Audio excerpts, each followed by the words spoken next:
আসসালামু আলাইকুম, hi everyone, কী অবস্থা? সবাই কেমন আছেন? তো আজকে আমাদের দুইটা গজলের শুটিং হবে নারায়ণগঞ্জের কয়েকটি স্পটে। তো একটা হচ্ছে আমার গজল, আরেকটা হচ্ছে আমার ছোট ভাই হাফেজ আবু রাইহানের।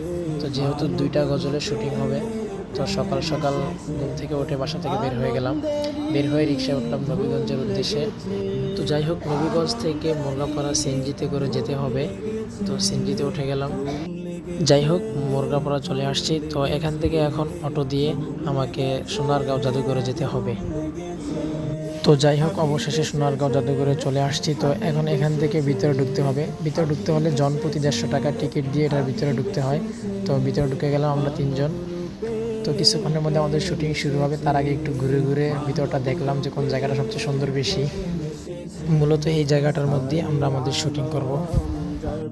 দেখায় জাগলো আবার নূরের আভায়, সারে আলম যার প্রতীক্ষায় জাগলো আবার নূরের আভায়, আগমনে তার মাতোয়ারা শোক।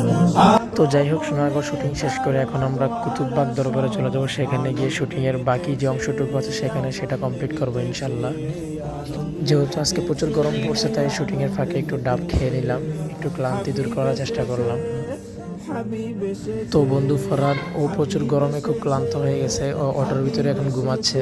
ও বলতেছে আমার ইমার্জেন্সি বাসায় যেতে হবে, আমার আর কিছু ভালো লাগতেছে না এখন। যাই হোক, অবশেষে সোনারগাঁও থেকে কুতুববাগ দরবারে চলে আসলাম অটোতে করে। এখন বাকি শুটিংটা আমরা এখানে করবো ইনশাল্লাহ। ভাই, কুতুববাগ দরবারে এসে দেখি পানি সব তলিয়ে গেছে। তো কি আর করার, যেহেতু এসে গেছি এখানে আজকে শুটিং করতে হবে।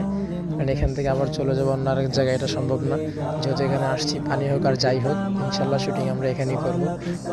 তো যাই হোক, এটাই হচ্ছে সেই কুতুববাগ দরবার শরীফ।